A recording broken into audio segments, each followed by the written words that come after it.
कभी ऐसा हो कि YouTube पर कोई किसी के बारे में या किसी के बिजनेस के बारे में कोई झूठा और नुकसान पहुंचाने वाला वीडियो डाल दे तो फिर क्या किया जाना चाहिए। आज हम इसी मुश्किल सवाल का जवाब स्टेप बाय स्टेप समझने वाले हैं। ये एक ऐसा सवाल है जो किसी के भी सामने आ सकता है ना।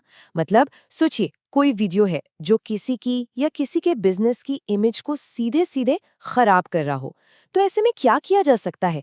चलिए इसी प्रोसेस को समझते हैं। तो सबसे पहले ये समझना जरूरी है कि ये मानहानि, जिसे अंग्रेजी में डेफेमेशन कहते हैं, आखिर होता क्या है। बिल्कुल सीधे साधे शब्दों में कहें तो इसका मतलब है किसी के बारे में कोई ऐसी झूठी बात फैलाना जिससे उनकी रेप्यूटेशन, उनकी इमेज खराब हो जाए। अच्छा, तो ये मानहानि असल में दिखती कैसी है? मतलब एग्जाम्पल क्या हो सकते हैं इसके? मान लीजिए कोई वीडियो ये दावा करता है कि फला कंपनी तो जी नकली मोबाइल फोन बेचती है, या फिर कोई क्रिएटर कह दे कि मिस्टर राहुल शर्मा अपने क्लाइंट से पैसे चुराते हैं। अब देखिए, अगर ये दावे झूठे हैं, बिल्कुल बेबुनियाद है, तो हाँ, ये मानहानि का केस बन सकता है। तो ठीक है, अगर ऐसा कुछ हो जाता है तो सबसे पहला और सबसे आसान कदम क्या होना चाहिए। देखिए, YouTube खुद इस मामले में एक बहुत सीधी और सिंपल सलाह देता है। कहते हैं ना कि सबसे सीधा रास्ता ही अक्सर सबसे अच्छा होता है। तो पहला स्टेप है, जिसने वीडियो अपलोड किया है उससे सीधे कांटेक्ट करें। पोलाइटली, मतलब विनम्रता से उनसे कहें कि वो वीडियो को हटा दें या उसमें सुधार कर दें। कई बार तो सच में मामला बस यहीं पर सुलझ जाता है। हो सकता है अपलोडर को अपनी गलती का अंदाजा ही ना हो, है ना। लेकिन हाँ, ये तरीका हमेशा काम करे ज़रूरी तो नहीं। बिल्कुल हो सकता है कि अपलोडर कोई जवाब ही ना दे, या फिर साफ साफ वीडियो हटाने से मना कर दे। तो फिर अगला कदम क्या होगा? तो जब सीधी बातचीत से काम ना चले, तब बारी आती है YouTube की फॉर्मल कंप्लेंट प्रोसेस की। आप सीधे YouTube को शिकायत कर सकते हैं। पर यहाँ एक बहुत बहुत ज़रूरी बात है जो याद रखनी होगी। और वो ज़रूरी बात ये है कि सबूत देने का जो भार है वो शिकायत करने वाले पर ही होता है। मतलब जिम्मेदारी आपकी है। आपकी शिकायत एकदम क्रिस्टल क्लियर होनी चाहिए। आपको बिल्कुल पॉइंट टू पॉइंट बताना होगा कि वीडियो में कौन कौन से बयान झूठे हैं। फिर ये भी बताना होगा कि वो झूठे क्यों हैं। और सबसे ज़रूरी, ये दिखाना होगा कि उन बयानों से आपकी रेपुटेशन को असल में नुकसान कैसे हो रहा है। ये देखिए, एक मजबूत शिकायत का कितना बढ़िया उदाहरण है, कितना सटीक है ना। इसमें साफ लिखा है, वीडियो में 2 मिनट 10 सेकंड पर यह दावा किया गया है। ये दावा झूठा है क्योंकि। जब शिकायत इतनी क्लियर और सबूतों के साथ होती है तो YouTube के लिए भी एक्शन लेना आसान हो जाता है और एक्शन लिए जाने की संभावना भी बढ़ जाती है।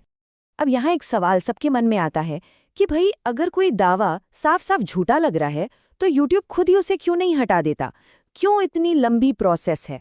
इसका जवाब छिपा है प्लेटफॉर्म की कानूनी जिम्मेदारियों में। और जवाब देखिए, बहुत सीधा सा है। YouTube या कोई भी दूसरा ऑनलाइन प्लेटफॉर्म वो कोई अदालत नहीं है जो सच और झूठ का फैसला करे। ये काम कोर्ट का है, कानून का है। दुनिया भर में और खास तौर पर अमेरिका में एक कानून है, सेक्शन 230।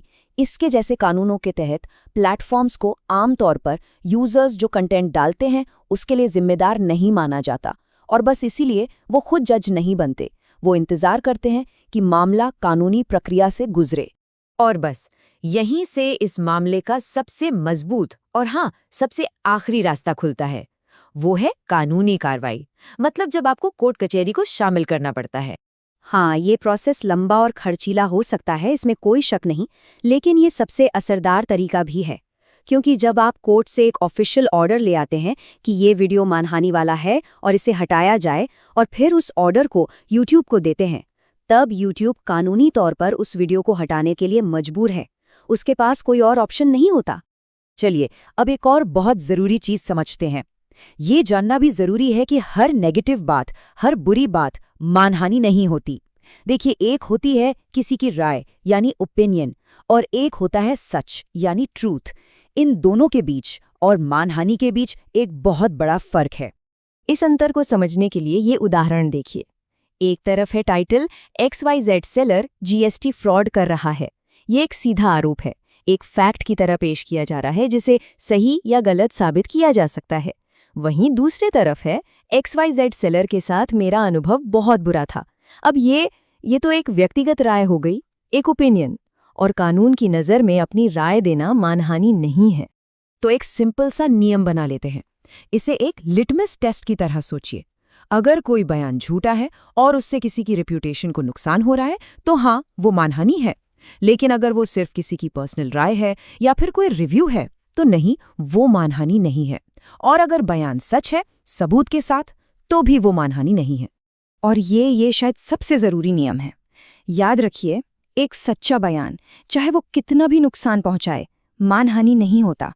मिसाल के तौर पर अगर कोई वीडियो में कहता है कि एक कंपनी पर टैक्स चोरी के लिए जुर्माना लगा था, और ये बात सच है, पब्लिक रिकॉर्ड में मौजूद है, तो भले ही इससे कंपनी की इमेज खराब हो, ये मानहानि नहीं है। सच्चाई जो है वो मानहानि के खिलाफ सबसे बड़ा डिफेंस है। तो फिर इस पूरी बातचीत का निचोड़ क्या है?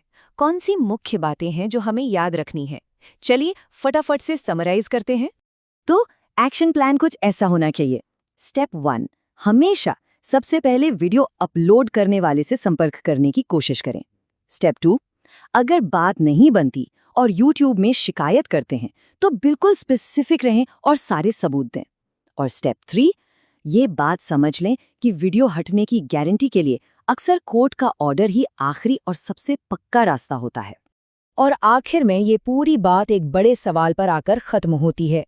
आज के इस डिजिटल दौर में जहां कोई भी कुछ भी कह सकता है, वहां सच और झूठ का अंतिम जज कौन होना चाहिए?